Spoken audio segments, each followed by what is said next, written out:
Apakah kalian percaya dengan reinkarnasi? Dan apakah hal tersebut benar-benar terjadi di dunia? Saksikan terus di Tusi Story.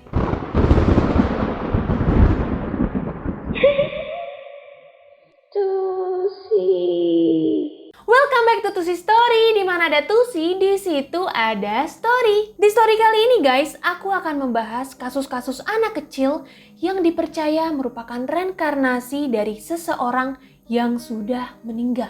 Jadi, anak-anak kecil ini memiliki ingatan dari orang-orang yang pernah hidup sebelumnya. Dan ternyata guys, apa yang anak kecil ini ingat dari kehidupan orang sebelumnya benar-benar mengerikan. Nah, kira-kira gimana sih cerita dari reinkarnasi anak ini? Mendingan langsung aja guys kita mulai ceritanya. Tapi seperti biasa, terus dukung channel aku dengan klik tombol subscribe dan juga nyalain notifikasinya biar kalian semua tahu kalau aku upload video baru. And now, let the story begin.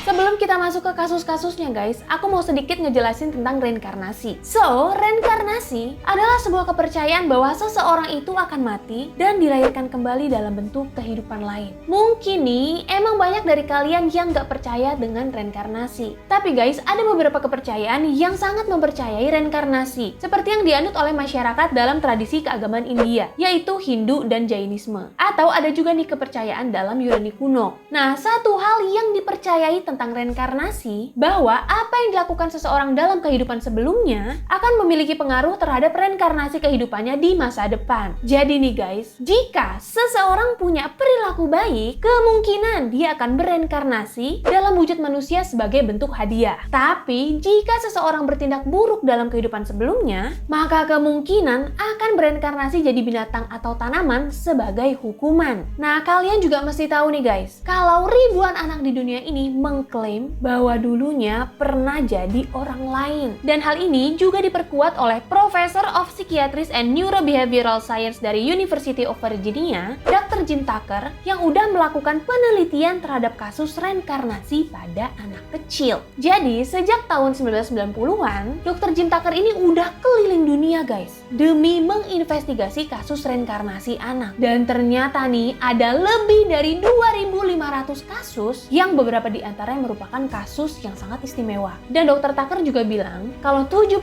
dari anak yang punya kasus ini di kehidupan sebelumnya seseorang tersebut meninggal secara tragis atau secara tidak wajar.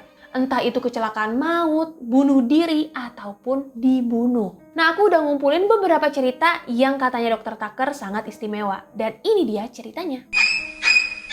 Yang pertama adalah kasusnya William George Jr. Pada tahun 1949, ada seorang nelayan Alaska bernama William George. Suatu hari, William George ini ngomong ke anaknya yang bernama Reginald. Dia bilang, "Saat saya mati, saya akan kembali sebagai anakmu. Saat saya lahir kembali, kamu akan mengenali saya karena saya akan memiliki tanda lahir sama seperti tanda lahir yang saya punya sekarang." Setelah itu, William George ngasih arloji emas ke anaknya Reginald, sambil bilang, "Simpan arloji ini untuk saya saat saya kembali sebagai anakmu." Gila, sampai sini aja Ai sudah merinding. Lalu sesuai perintah ayahnya, Reginald langsung bawa pulang arlojinya, kasih ke istrinya buat disimpan. Nah, pada Agustus 1949, William George hilang secara misterius dari kapalnya dan jasadnya nggak pernah ditemuin sejak saat itu. Gak lama dari kejadian tersebut, istri dari Reginald ini hamil guys. Lalu pada Mei 1950, istrinya pun melahirkan tepat 9 bulan sejak William George menghilang. Sebelum hari kelahiran, istrinya Reginald ini didatengin sama William George di mimpinya. Dalam mimpinya ini bapaknya bilang, "Saya udah gak sabar ketemu anak saya." Yang which is anaknya itu adalah Reginald. Dan waktu bayinya lahir, bayi tersebut punya tanda lahir yang sama persis seperti William George. Seperti kakeknya guys. Sama seperti yang udah disampaikan ke Reginald sebelumnya. Akhirnya bayi ini pun diberi nama yang sama seperti kakeknya, yaitu William George Jr. William Jr. pun tumbuh sebagai anak dengan perilaku yang mirip banget sama kakeknya. Sampai cara jalannya aja sama guys, karena kakeknya punya cara jalan yang khas. Jadi kakeknya ini dulu pernah ngalamin kecelakaan yang bikin engkel kaki kanannya bermasalah dan akhirnya jalannya pun agak sedikit pincang. Begitu juga dengan si William Jr. Padahal dia ini gak pernah ngalamin ngalamin kecelakaan ataupun luka di ankle kaki kanannya. Tapi William Junior ini cara jalannya sama persis kayak kakeknya, yaitu agak sedikit pincang.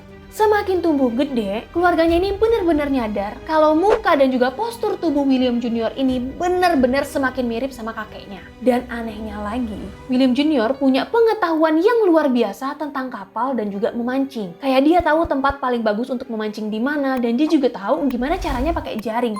Padahal gak ada yang pernah ngasih tahu dia ataupun ngajarin dia. Cuman yang bikin beda adalah William Junior ini takut dengan air. Itu yang bikin beda sama kakeknya. Keanehan lainnya adalah William George ini manggil om sama tantenya dengan sebutan brother atau sister. Ya kayak manggil mbak, emas, adek gitulah. Sampai suatu hari, waktu ibunya lagi ngebuka kotak perhiasan yang which is di situ ada arloji emas kakeknya, si William Junior ini nggak sengaja lihat dan langsung bilang, "Hey, that's my watch." Loh, ini arloji aku. Kaget dong nih ibunya. Karena kedua orang tuanya nggak pernah sama sekali cerita atau mention tentang arloji emas tersebut. Nah, menurut kalian nih guys, Reginald, bapaknya, manggil William Junior dengan sebutan apa? Pak atau nak? Bingung kan? Coba kalian jawab di komen. Kasus yang kedua adalah James Leininger. Pada 10 April 1998, James Leininger, putra dari Bruce dan Andrea Leininger, lahir di Louisiana, Amerika. James ini anak yang lucu dan sehat. Namun, ada keanehan yang muncul waktu James mulai bisa ngomong. Jadi, pada bulan Mei tahun 2000, James tiba-tiba bilang ke orang tuanya kalau dia ini ingat dia adalah seorang pilot saat Perang Dunia Kedua. Nah loh, bingung kan guys? Kejadian ini terjadi setelah bapak ibunya ngajak James 2 kali ke pameran Perang Dunia Kedua, di mana di sana James ngelihat pesawat tempur di sebuah hanggar. Nah, pulang dari sana, James tiba-tiba jadi pendiam dan mukanya tuh kayak terlihat sedih. James juga terus mengulang kata-kata yang sama. Airplane crash on fire atau airplane jatuh terbakar. Sampai-sampai nih guys, setiap dia main pakai pesawat mainannya, James selalu bikin pesawat itu jatuh ke tanah sampai pesawat-pesawatnya hancur. Di sini orang tuanya udah mulai berpikir guys, nih anak aneh nih habis dibawa ke pameran. Setelah malam itu, kelakuan James ini semakin aneh sampai-sampai dia ini sering teriak, sering ngamuk, sering nendang, sering mukul, pokoknya sering ngelakuin hal-hal aneh sambil tetap ngomong airplane crash on fire. Terus udah gitu dia juga nambahin plane on fire, pesawat terbakar, little man can't get out, pria kecil nggak bisa keluar. Pokoknya dia mengulang kata-kata itu terus guys. Sampai waktu dia beranjak ke usia 3 tahun, James mulai menggambar pesawat-pesawat yang jatuh, pesawat terbakar, sampai pesawat-pesawat ini rusak. Lalu suatu hari, tiba-tiba James ini cerita ke orang tuanya kalau selama perang dia ini nerbangin pesawat tempur yang namanya Corsair. Dia juga bilang kalau dia nerbangin pesawat tersebut dari sebuah kapal yang bernama Natoma. Dan karena bapaknya penasaran, nih anak gue ngomong apa sih lama-lama kok makin aneh? Dicarilah di Google nama-nama pesawat tersebut. Dan ternyata guys, bener aja yang dibilang sama si James. Bapaknya ini sampai kaget guys, kok bener sih ada nama kapal kayak yang disebut sama anaknya? Dan ternyata kapal itu bernama USS Natoma Bay, yaitu kapal pendamping pesawat yang berlayar di Samudra Pasifik pada saat Perang Dunia Kedua, dan kapal itu merupakan bagian dari Operasi Iwo Jima. Nah, setelah tahu hal tersebut, bapaknya ini udah mulai ngeri guys sama James. Terus dia nanya, "Nah, siapa little man yang kamu sebut ada di dalam pesawat?" Dan James langsung bilang, "Little man itu aku." Dia juga bilang, "Jack Larson ada di dalam pesawat sama aku waktu pesawat aku ditembak." Nah, suatu hari, bapaknya ngajak James untuk ngelihat sebuah buku yang berjudul Battle of Iwo Jima 1945. Perang Iwo Jima tahun 1945. Dan waktu James ini ngelihat gambar gunung di dalam buku itu, yaitu Gunung Surabachi, James langsung teriak ke bapaknya, "Di sini nih waktu pesawat aku ditembak jatuh." Bapaknya kaget dong guys, anaknya bisa ngomong kayak gitu. Setelah itu bapaknya langsung inisiatif nyari-nyari informasi, dan ternyata guys, dia menemukan Jack Larson, orang yang disebut-sebut sama anaknya, yang ternyata berhasil selamat dari pesawat jatuh tersebut. Waktu ditanya, Jack Larson ini bilang, waktu Perang Iwo Jima, ada pilot berumur 21 tahun yang mati karena pesawatnya jatuh ditembak tentara Jepang. Dan pilot itu bernama James M. Houston, yang ternyata namanya sama guys kayak si James anaknya Bruce. Lalu Jack ini juga nambahin, pesawat yang diterbangin sama James Houston bernama Corsair. Sama persis kayak pesawat yang disebut sama James ke bapaknya. Disinilah baru bapaknya percaya kalau anaknya benar-benar mengalami hidup sebagai James Houston sebelum dia memiliki dan menjalani hidup dia sebenarnya. Lalu berita tentang James Leininger ini pun langsung viral guys, langsung terkenal di berbagai media. Apalagi orang tuanya ini sering banget diinterview sama media, jadi semakin aja tuh terkenal ceritanya. Nah, bocah ini juga menceritakan tentang keluarganya James Houston. Biar dia ini nggak dikira ngarang doang tentang cerita reinkarnasinya. Dan cerita keluarganya ini dikonfirmasi kebenarannya oleh adiknya James Houston sendiri guys. Sampai adiknya ini sangat berterima kasih kepada James Leininger karena dia dan keluarganya ini nggak pernah tahu keberadaan atau cerita kematian kakaknya James Houston. Saking terkenalnya cerita James Leininger ini, cerita ini sampai dibikin buku guys yang berjudul Soul Survivor: The Reincarnation of a World War II Fighter Pilot yang ditulis sama orang tuanya James Leininger. Dan kasus yang ketiga adalah The Pollock Twin. Pada 1950-an, ada sepasang suami istri yang bernama John Pollock dan Florence yang berasal dari Hexham, Inggris. Mereka memiliki 2 orang anak perempuan bernama Joanna dan Jacqueline, 2 anak yang sangat ceria dan tidak pernah terpisahkan walaupun mereka ini terpaut usia 4 tahun. Pada 5 Mei 1957, Joanna, Jacqueline, dan seorang temannya pergi bareng-bareng ke gereja untuk beribadah sambil berjalan kaki. Tapi guys, saat mereka nyebrang, ada mobil yang melaju dengan kecepatan tinggi dan menabrak kakak beradik serta temannya ini. Sampai-sampai nih guys, mereka bertiga terlempar jauh beberapa meter yang menyebabkan mereka semua tewas seketika. Orang tua Joanna dan Jacqueline sangat terpukul dengan kematian 2 anaknya. Nah, semenjak kejadian tersebut, bapaknya yang bernama John ini mulai sering ngomong ngaco guys. Dia bilang kalau anaknya akan terlahir kembali dan mereka berdua akan bereinkarnasi. Sampai akhirnya waktu istrinya hamil lagi, dia sering banget nih yakin istrinya kalau mereka bakal punya anak kembar reinkarnasi dari Joanna dan Jacqueline. Tapi istrinya ini nggak pernah percaya sama omongan suaminya. Apalagi waktu mereka periksa ke dokter Obgyn, cuma terdeteksi 1 detak jantung yang berarti anaknya ini nggak kembar. Sampai akhirnya di tahun 1958, di saat Florence melahirkan, semua orang kaget termasuk dokternya guys.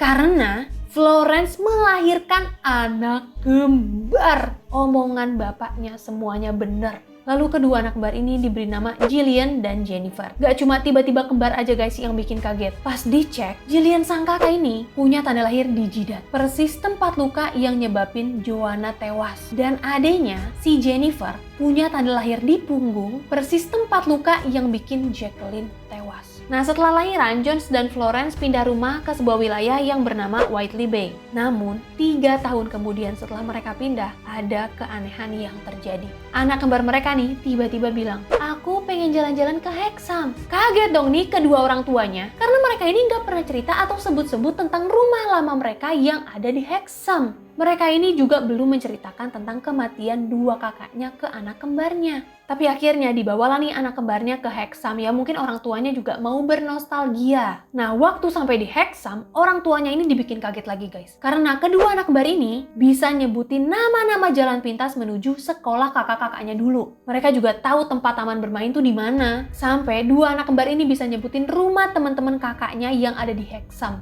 Kayak, "Ih, ini rumahnya si ini. Loh, ini rumahnya si ini." Kayak gitu guys. Gimana orang tuanya nggak kaget coba? Lalu waktu sampai di rumah mereka yang dulu, 2 bocah ini langsung bisa ngenalin mainan kakak-kakaknya guys. Dan mereka juga tahu nama-nama mainan itu padahal mereka ini baru pertama kali ngelihat mainan-mainan kakaknya. Gak pernah guys mereka datang ke rumah yang ada di Hexham. Tapi bisa-bisanya kedua anak kembar ini benar-benar tahu semua mainan kakak-kakaknya. Setelah mereka pulang dari Hexham, beberapa minggu kemudian ada lagi guys kejadian yang paling mengejutkan. Suatu hari, waktu Jillian dan Jennifer ini lagi berdiri di depan sekolahnya, tiba-tiba Jillian teriak, "Awas, mobil itu bakal tabrak kita dan membuat kita mati." Dan di situ di depan sekolahnya banyak orang tua, banyak guru dan juga anak-anak murid guys. Dan semuanya mereka kaget. Dan ternyata mobil yang ditunjuk sama Jillian adalah tipe mobil yang sama persis dengan mobil yang menabrak dan menewaskan kedua kakaknya, Joanna dan juga Jacqueline. Nah, kejadian yang dialami oleh Gillian dan juga Jennifer menarik perhatian seorang paranormal psychophysicist yang bernama Dr. Ian Stevenson yang akhirnya mempelajari anak kembar ini selama bertahun-tahun. Dan menurut Dr. Ian, dua anak ini terlalu muda untuk bisa mengarang hal-hal yang terjadi atau hal-hal yang mereka lakukan. Dan dia juga yakin kalau Gillian dan Jennifer adalah wujud reinkarnasi dari kedua kakaknya, yaitu Joanna dan Jacqueline. Itulah tadi guys top story dari beberapa anak yang mengalami reinkarnasi. Dan bener aja kata Dr. Tucker guys, kalau anak-anak ini bereinkarnasi dari seseorang yang mengalami kematian secara tidak wajar. Dan kalau menurut aku nih, bisa aja emang seseorang terlahir kembali karena mereka mungkin aja belum puas dengan kehidupan sebelumnya. Jadi dia mau merasakan bagaimana hidup dengan layak. Nah, kalau menurut kalian gimana nih guys? Apa tanggapan kalian tentang reinkarnasi? Langsung aja tulis jawaban kalian di komen. Segitu dulu tuh story untuk kali ini. Terima kasih untuk kalian udah nonton. Dan kalau kalian suka sama video ini, boleh banget guys langsung aja di-share ke teman-teman kalian. Nah, kalau kalian mau nonton video lain yang gak kalah menegangkan dan gak kalah seru, langsung aja diklik video selanjutnya. Jangan lupa like video ini dan juga subscribe channel aku. Tusi pamit you guys on the next video and bye. Bapaknya pesawat pernah ngelamin yang khas junior ini. Nah, James Ranger. Nah,